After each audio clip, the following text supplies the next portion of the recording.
Today on Strange Places. An explorer in an abandoned gum factory takes an odd turn as we discover that we were not alone. An unknown assailant harasses us from the shadows. What was it and where did it come from? Someone up there? And Max and AJ quickly attempt to track them down. You think it came from the roof? But before that, Max discovers that gum is nothing to fool around with. Hey guys, I'm trapped. Today, follow Max Power and his crew as they take another epic adventure through this century-old gum factory. I'm not dead. Esme dies now. Boom! Oh, and Esme dies again. I forgot to mention that. It's kind of important that she died.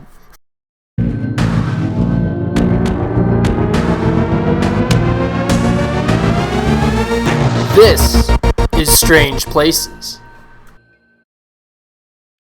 Hello, welcome to Strange Places, where we go places that most people wouldn't dare to venture.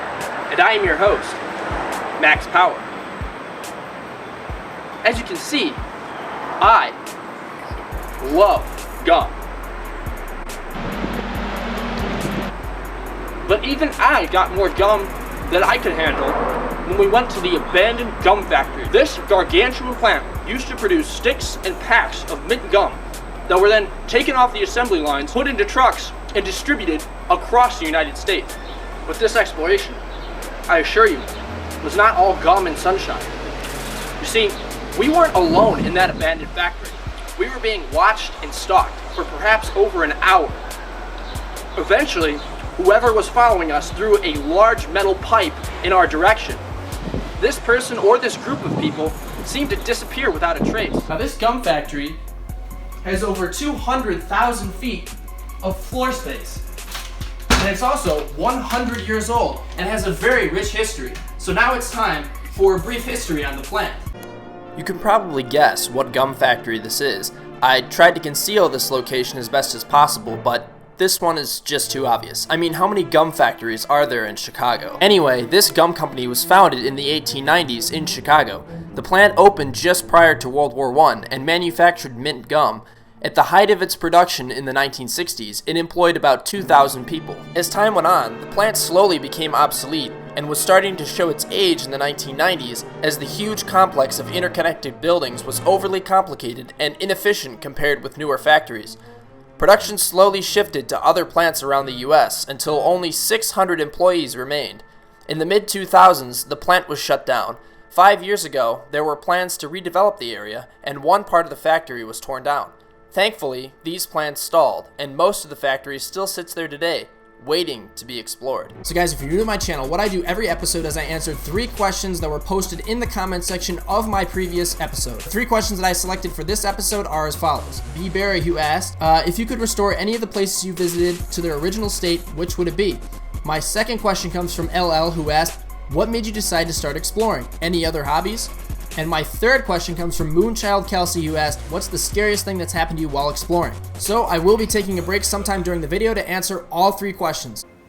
So now is the most annoying part of the video, where I tell you to go down there right now, hit that like button, hit that subscribe button, turn those notifications on. It really helps me out a lot, and here's the best part. You'll be able to see Strange Places videos the moment they come out. So go down there right now. It will take you 5 seconds. Hit that like button. Hit that subscribe button. Turn those notifications on. So today on Strange Places, I am joined by 4 people. First of all, Jose California from the channel Exploring with Jose California. Also, Esme from Obsolete URBEX and her boyfriend AJ. And today, we're also getting a special treat because a student journalist writing a story on urban exploring is going to be joining us today as well. Her name is Lita. I will provide a link to that article in a later video. That's going to be an in-depth article published on Northwestern University's newspaper. So now we take you to the huge abandoned gum factory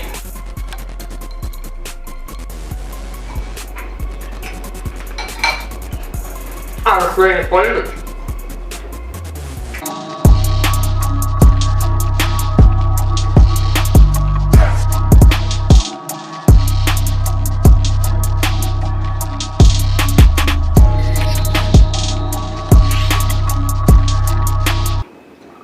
think I would eat it, did you? Oh, I ate it.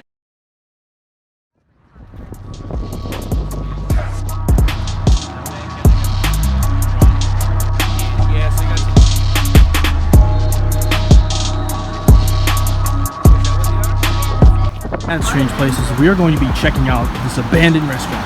I'm just kidding. It's very hard getting into this factory undetected, so getting in would take some hustle. It's intense, right? It's intense.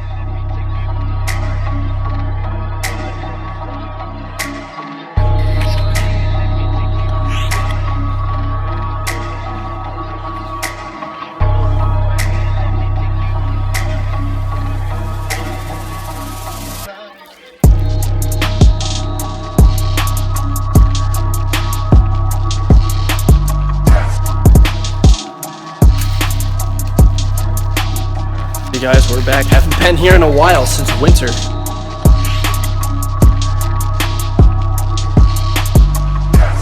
See those assembly lines?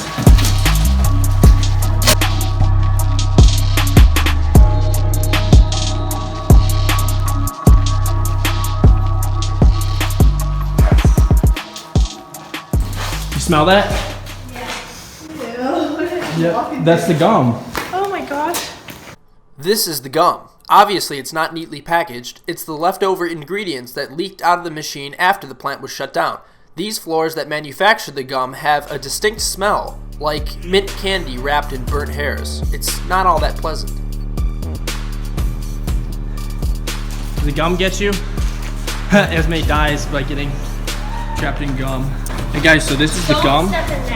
This is the great pond of gum right here.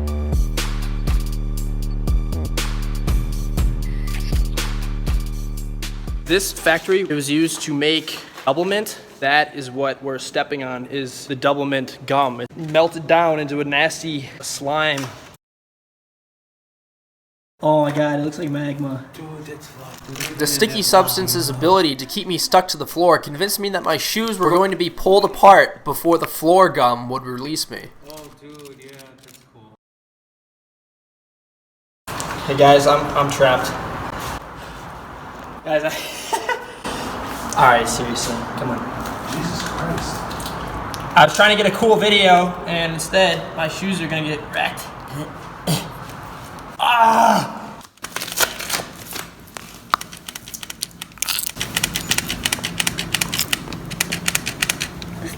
Done. I thought that would rip my shoes apart. Just step on some random I'll just jump. Ruthless, look at this. Stepping in gum on the subway times 50 million.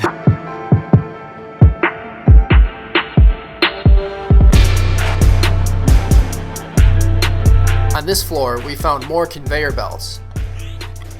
However, we did not see the black goo all over the floor.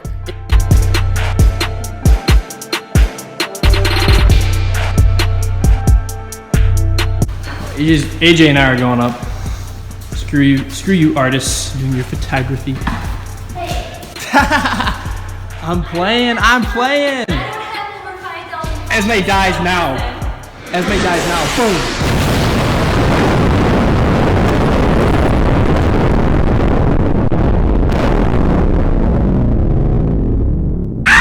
New 5 gum. Stimulate your senses. What do you mean? He just killed me in his video. Yep. Rude. A lot of members of the URBEX Mafia here today. We got AJ. We got Esme from Obsolete URBEX. We got Jose California, of course, from the channel Exploring with Jose California.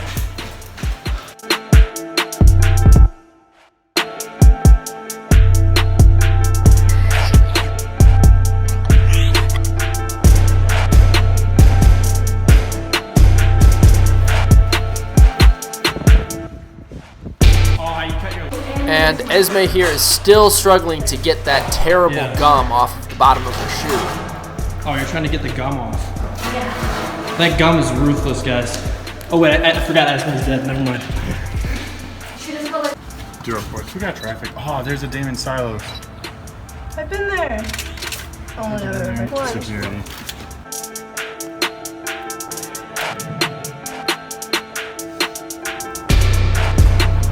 Anyone gonna climb the ladder? Must I do everything around here?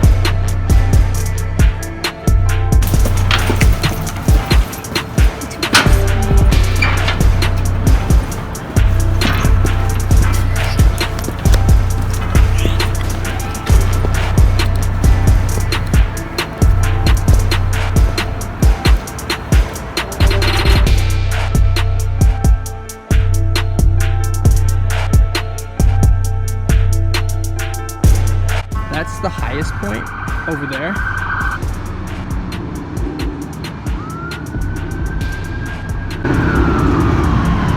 Oh, there's the city. There's my city right there. From here, we had magnificent and unobstructed views of the city.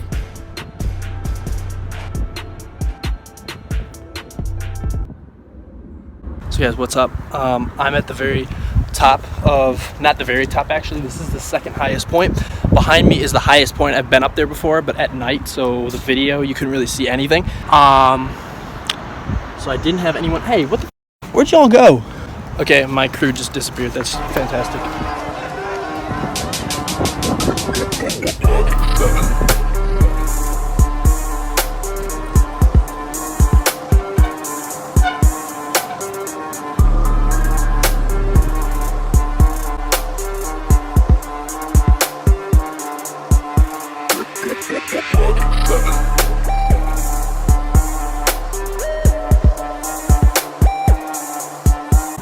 Behind me is the highest point of this factory where you can see everything. I've only been here in the nighttime, so this is, I've never seen this before basically because it was all dark and everything. Oh, AJ finally made it up.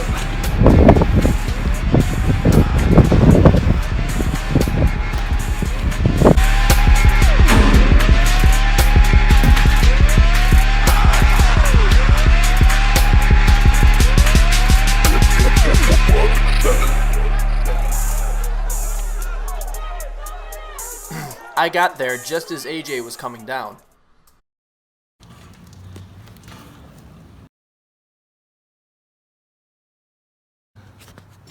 Let me climb this. It's actually pretty funny. When I climbed this the first time, I was absolutely scared to death of doing it. I talked about how I kind of conquered my fear of heights in another episode, but I was terrified of doing this the last time I came here. Now it's really no problem.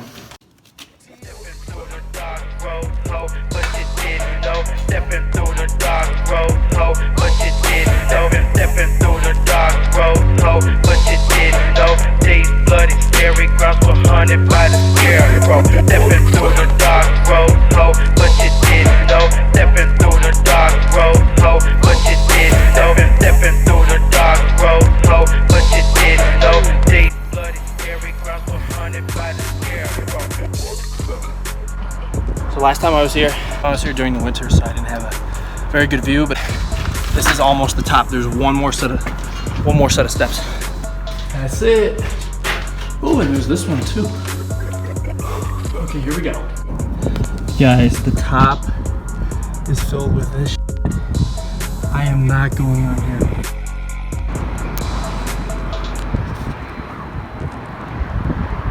Out of this phone. Because there's this stuff all around. I don't want to get wet. It's nasty. It's like a pond up here. Yeah, that is a long way down.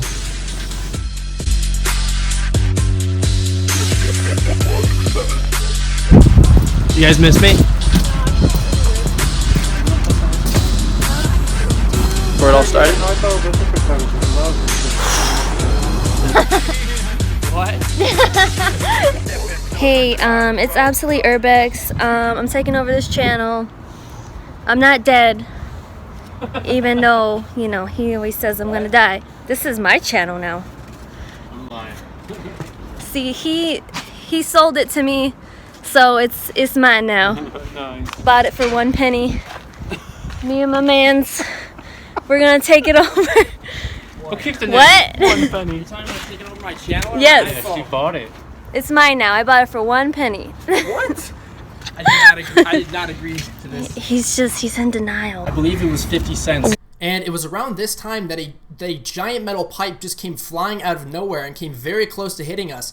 Thankfully, it just hit the fire escape. That's when we turned around and saw the metal pipe. Unfortunately, no one got it on camera, and no one knows exactly where it came from. It came from either the roof or the floor that comes right before the roof. And there's no way it just fell, because the trajectory it took indicated that it had to have been thrown by someone. Where the hell did that come from? What the what was it, and where did it come from? I was too busy trying to figure out which camera to use to...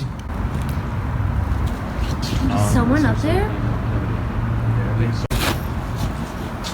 Which window? Unless they're up on top. Okay, maybe this wasn't the best idea to chase down the assailants with a knife, but I didn't want to have any more metal pipes thrown at us, so I thought it was a good decision to actually try to find these people, or at least scare them out of the factory. Want me to check the roof again? Got my knife out. Got this knife out because someone was around up here. You think it came from the roof?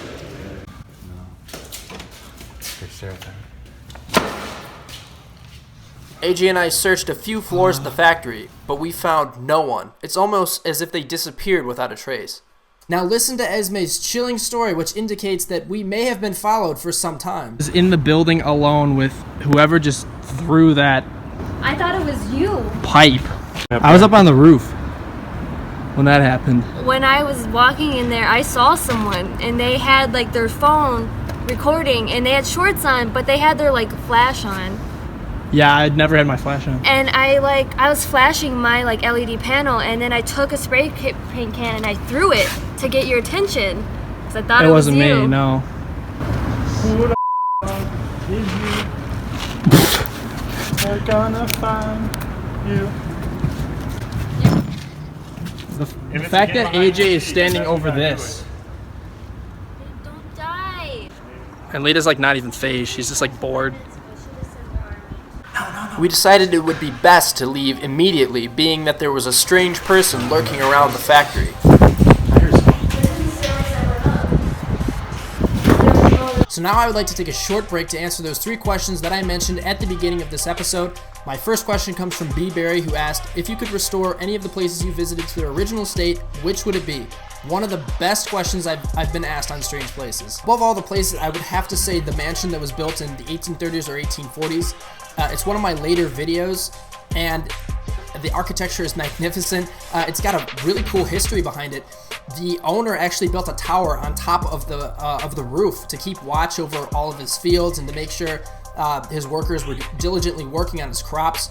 I've never seen that at any other home, a freaking tower on top of the actual house. That place needs to be preserved. The wood is rotting, the roof is falling apart. It's just a shame because the house is so beautiful and it's so cool, and there's such a great history behind it. I would love to see that place. That place needs to be preserved. Someone needs to step up and restore that house to its original glory. So my second question comes from LL, who asked, what made you decide to start exploring? Any other hobbies? So I've always been an adventurous person. I remember as a kid, my family and I, we'd always go to places like Montana and Wyoming so we could experience nature, we could go hiking and fishing and get away from it all. But I always hated going to the touristy areas where there's people everywhere, everyone's been there, everyone's documented these places. No, I wanted to go to the actual wilderness. I actually got to experience that a little bit when I went to the Bob Marshall Wilderness. It's in Montana, and it's the most isolated place in the lower 48 United States. And there are places in the Bob Marshall where relatively few people have gone, and I got to see things and experience things that most people will never get to experience. And it was a real adventure, and there's a little bit of a danger too. If you get hurt, you're probably gonna die because there are no towns or hospitals anywhere near there. We had to bring a big ass 44 Magnum, for grizzly bears who may turn hostile. So that's a place where you need to protect yourself against the wilderness. That is so cool. And I could not experience an adventure like that in Chicago. So that's why I turned to URBEX to kind of satisfy my craving for that kind of adventure. These places are forbidden. Most people do not go to these places. They're not open to the public. There's a little bit of a danger when exploring these places. And urban exploring is one of the last places where you can have a true adventure and a real experience, and I love it. I guess that's what got me into urban exploring, is I was trying to find a way to satisfy this craving for exploring and for adventure, and I found it in urban exploring. So I hope that answers your question. To answer your second question, any other hobbies? One of the reasons I go to the wilderness, for instance, the Bob Marshall, is to go fly fishing. Here, check this out real quick. I have this sitting up in my room. This is actually what I fish for when I go to Wyoming, Montana. Fish like this. This is a Snake River cutthroat trout, and this is one of the lures that we use. It's called a fly. That's what you catch fish with. And so, so there's that. I like to drive, find kind of roads that have some curves to them.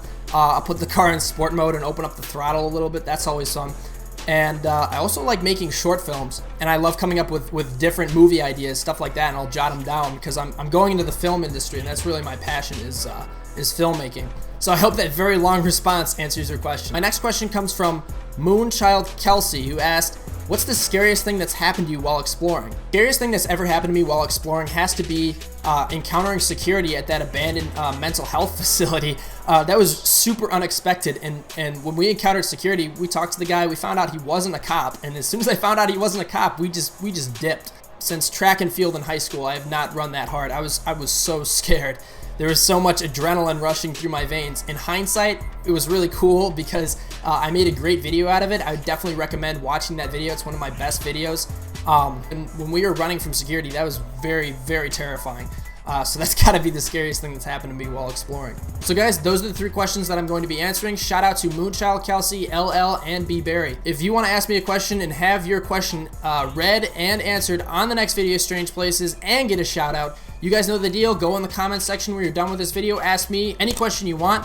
I will answer all your questions, plus the top 3 most interesting questions will be read and answered on Strange Places, and you will get a shout out. Now, I would like to showcase the drone shots that I took yesterday of the gum factory. These are really cool shots. Check these out.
Then we said goodbye to the factory. Man, this place is huge. Absolutely huge. Hey guys, thanks for watching. Please don't forget to like, subscribe, share, and comment. I'm your host, Max Power. See you next time on Strange Places. Signature gang signs. This episode is brought to you by Orbit White Cereal, a part of a complete breakfast. Listen, this isn't cereal.